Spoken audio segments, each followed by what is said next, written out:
to my YouTube channel, ang Boy Kambing. Mga ka-BK, naranasan po ba ninyo na habang kayo po ay nagpapahinga sa isang maaliwalas na lugar o di kaya ay sa isang malilong po na puno ng kahoy at kayo po ay nakahiga sa duyan, hindi ba't maganda yon o nakaka-relax? At yan po mga ka-BK ang aking ipapakita po sa inyo ngayon kung paano po tayo gagawa po ng isang duyan.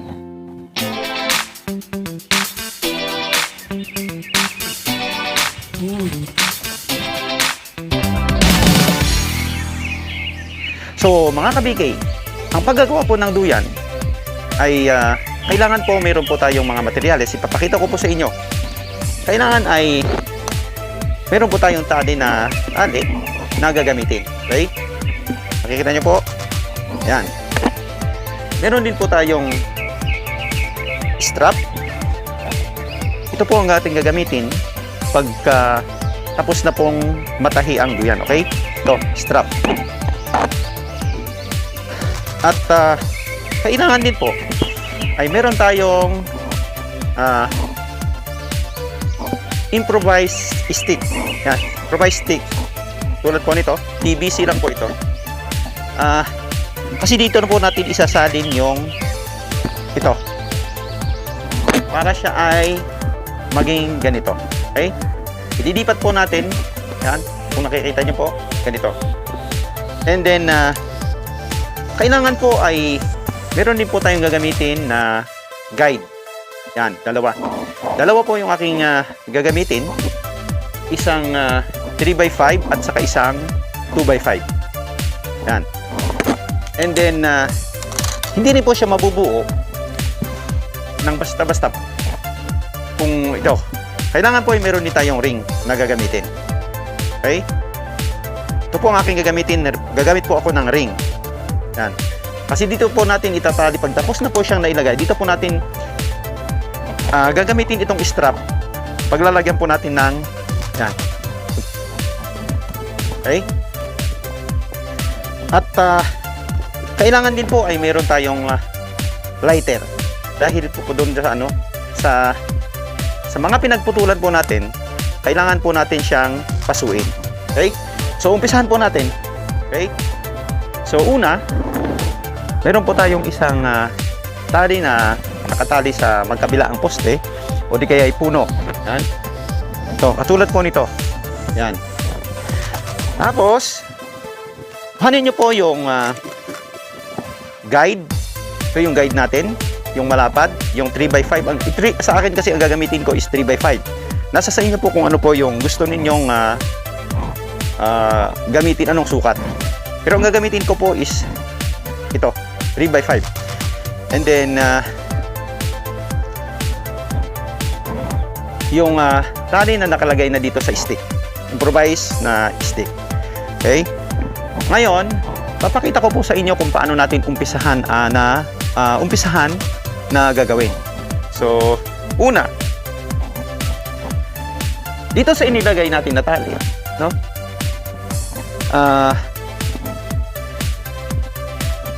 Kung kayo po ay kanan, ang direction po ng punta natin ay dito. Siyempre kanan. Papunta po tayo sa kanan. So, gagawin natin, kuhanin po natin itong dulo, liliban po natin. Yan.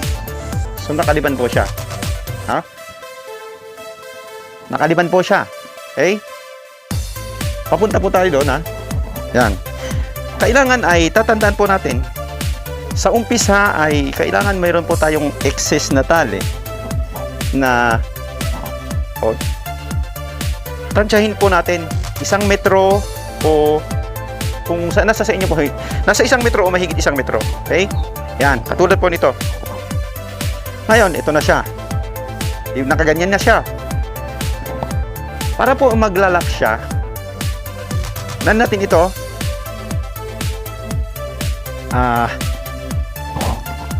Ganyan, dito po paikutin.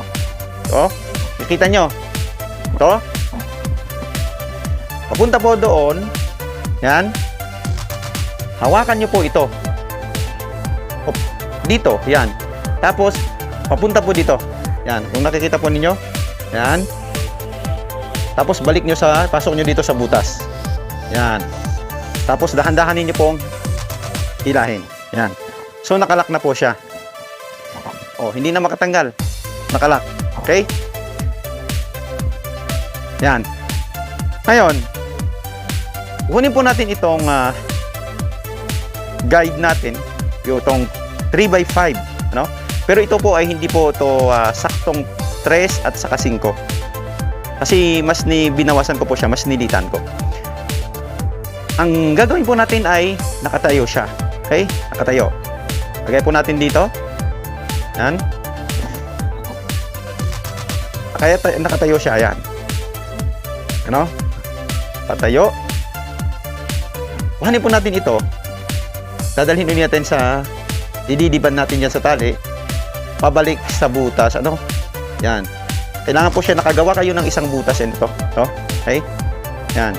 Tapos isang guide natin nandito lang. Okay? Yan. So lalabas po siyang ganyan. Okay? Pigilan nyo po dito. Yan.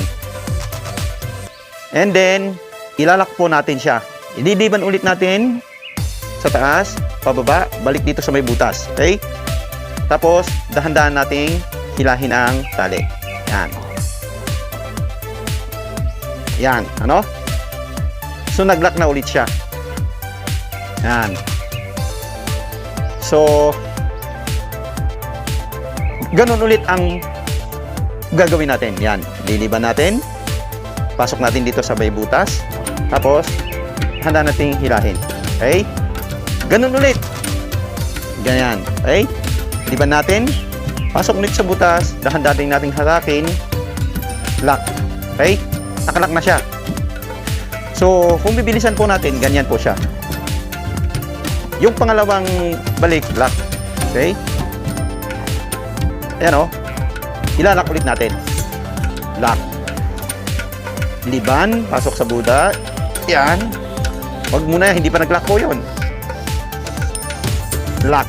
Okay? Liban natin. Yan. So, magaganito po siya. Yan.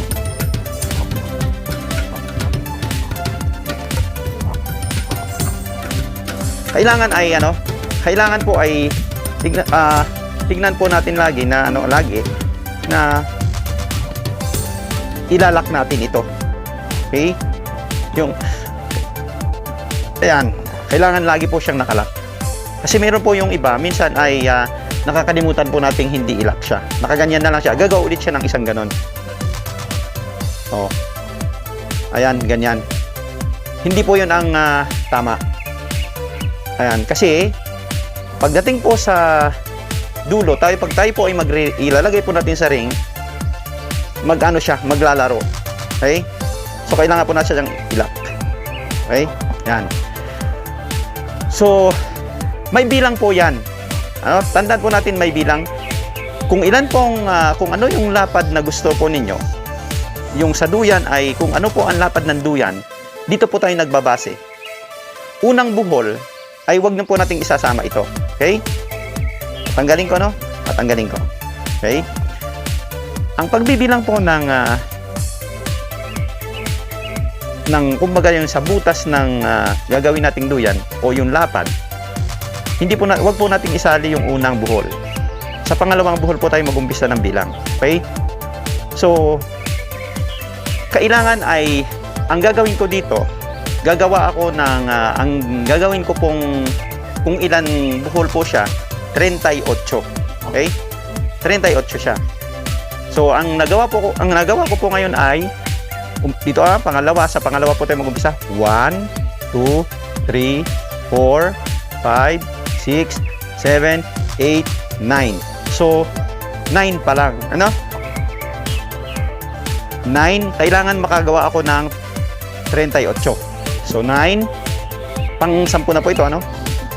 10. Okay? 11. 12.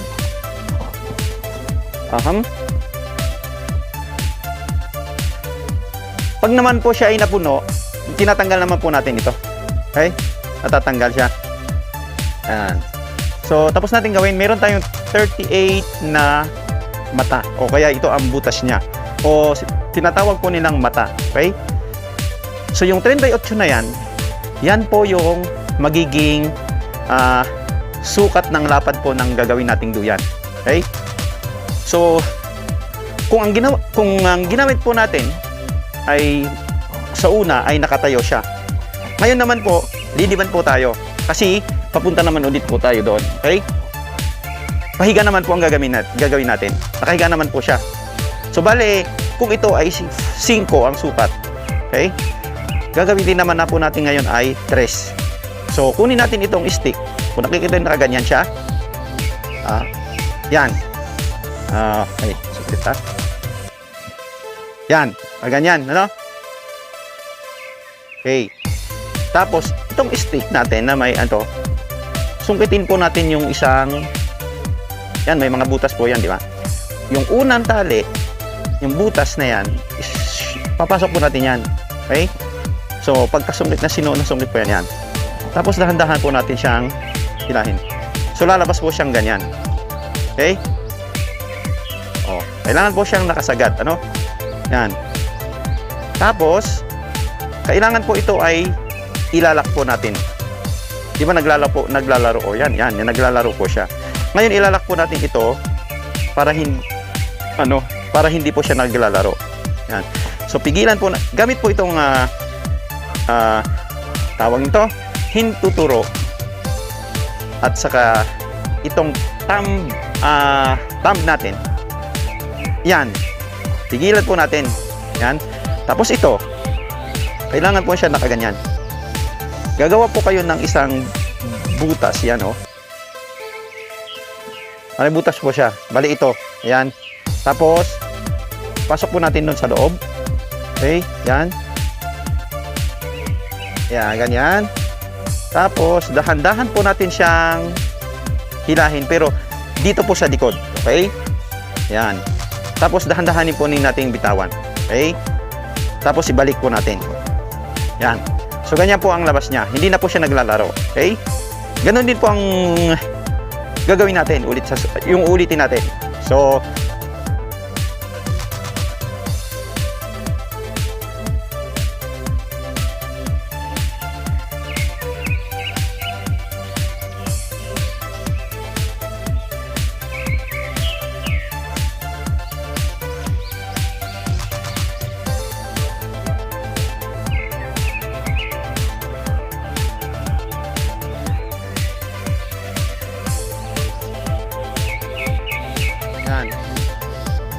ganito po siya. Okay? Ang ginamit ko po dito ay sa una ay 5. Tapos, 2 po na 3. Okay? Ang isusunod ko po dito ay gagamitan ko po siya ng 2. So, ito po yung guide natin na 2. Okay? Ito po ang gagamitin natin. Yan. So, gaya po ng ginagawa natin nung pinakita ko po sa inyo. Ito, pakita ko po ulit. So, una, ganyan din naman po siya. Yan. Tapos, pasok nyo po doon sa butas. Okay. Yan. Lalabas po siyang ganyan. Tapos, lalak po natin. Okay. Ito, gagawa kayo ng isang, yan o. May ano siya. May kumbaga ito yung bilog, tapos ito dito sa likod naman idadaan nyo sa likod. Okay, yan. Tapos dito na, o yan o, hindi nakalap, yan, nakalak siya para maghatak po natin siya, dahan-dahan siya nakalak. Okay, yan, ganun po na siya ng ganun doon sa likod. Okay, susunod natin yung isa, tatakin dahan-dahan, pigilan po natin. Gawa po tayo ng bilog sa likod. Yan. Dahan-dahan hilahin. Okay? Yan. Ganun po siya ng ganun. So, ang sukat po na ginamit natin dito ay itong maliit na. Okay? tandaan po natin na ang bilang po na gagamitin natin sa lapad po na gagawin nating duyan ay even numbers. Okay? Even numbers. Tapos yung haba pa naman po niya, yun naman po ay odd numbers naman. So bali 38 by 35 ang lalabas po niyan. Okay?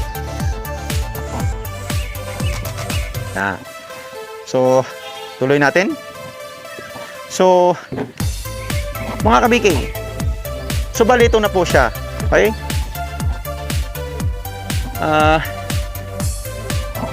Tandaan po natin kung ano po yung ginawa natin sa umpisa. Kung ginamitan po natin siya ng isang yung umpisa is 5, isang 5 at saka dalawang 3 bago yung sa maliliit, Ganon din po dito sa huli. Yan, ganon po yun siya. So bago po ang lahat ay nais ko po munang bumati ng belated happy anniversary sa lahat po ng Masinag Class 2003 Alpha. Mabuhay po tayong lahat at God bless. Ngayon naman po ay babalik po tayo dito sa ginagawa nating duyan. Papaliwanag ko po sa inyo. Yung sabi ko po kanina, kung ano po yung ginawa natin doon sa umpisa ay ganoon din po sa pagtatapos niya. Okay? Ang haba po nito, lahat po ng mata na ginawa natin o yung butas po niya, ayan ay sabi ko po sa inyo odd numbers. Okay? So bali po siya ay papunta po doon is bali 35 lahat. Okay? 35. Tapos yung lapad po niya, ito yung lalabas niya po. Lalabas pag ito yung lapad niya. Ayan. Is 38. Okay? 38 na mata. Ayan. O butas. Okay? Kung papunta doon is 35. Okay? So, yan po yan. Duyan na po ito. Pag dinagayan po natin ito ng ring, duyan na po siya. Okay? So, yan po ang paggagawa kung paano po natin gawin ang paggagawa po ng duyan. Sa part 2, abangan po ninyo. Ituturo ko naman po sa inyo kung paano natin ilagay sa o lalagyan ng ring para totally siya ay tapos na. So sa part 2, abangan po ninyo mga kabikay. God bless po.